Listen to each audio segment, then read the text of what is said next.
各位朋友，大家好啊！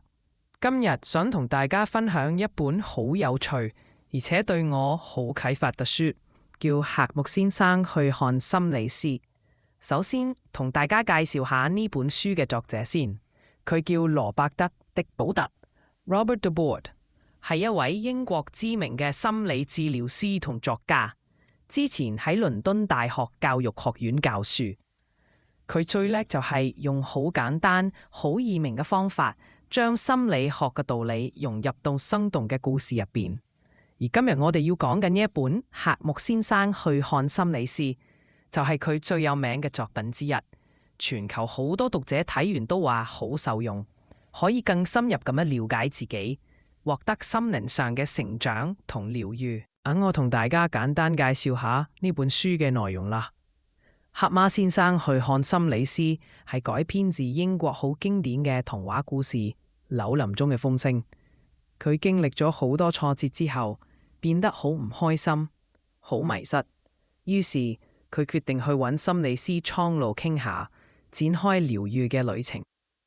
夏目先生本身自負又浮誇，成日靠誇張嘅行為嚟掩飾自己內心嘅脆弱。其實啦，喺去揾心理師之前，佢經歷咗一段相當長嘅掙扎期。起初，佢拒絕承認自己有問題，成日覺得去睇心理師係一件好羞恥嘅事，認為自己只係短暫唔開心，好快就會好返。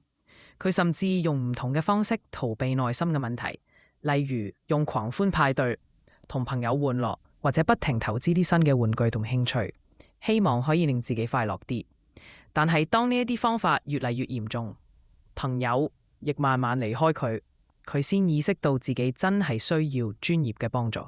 透過心理師蒼鷺嘅引導，夏目先生回顧咗好多童年嘅經歷，發現佢好多嘅行為其實都係為咗掩飾內心深處嘅孤單同唔安全感。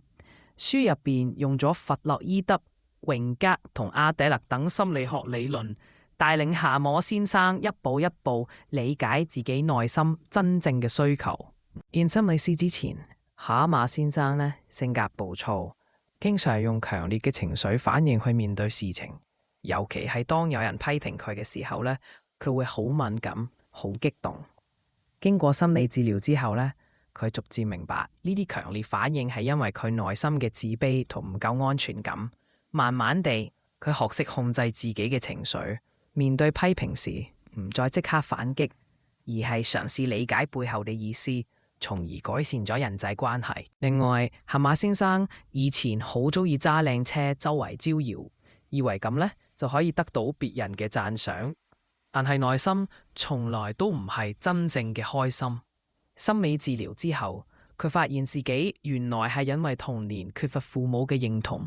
長大後都習慣會不停追求外界嘅肯定。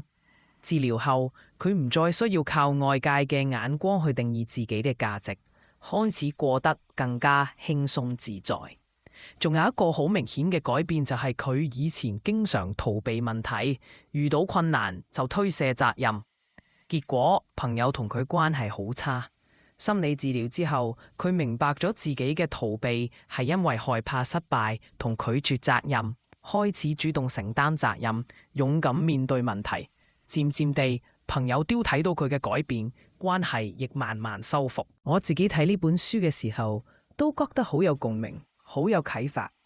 當時嘅我正面對職場同人際關係嘅問題，覺得自己點努力都唔快樂，成日追求外界認可，但內心卻越嚟越空虛疲倦。睇到甲馬先生嘅經歷，我突然意識到自己好多行為都係為咗掩蓋內心嘅自卑同焦慮。睇完之後，我開始嘗試坦誠地面對自己內心嘅感受，而係學識真正接納自己。呢個過程唔容易，但當我做到之後，我覺得前所未有咁自在、咁輕鬆。最後，我鼓勵各位，如果你哋都曾經有類似嘅困擾或者掙扎，真係好建議大家睇睇呢本書。呢本書唔單止有趣，更係一本幫助我哋深入了解自己嘅好書。希望我嘅分享可以俾到大家一啲啟發。如果你都覺得呢本書對你有幫助，記得訂閱、按讚、分享，多謝晒大家。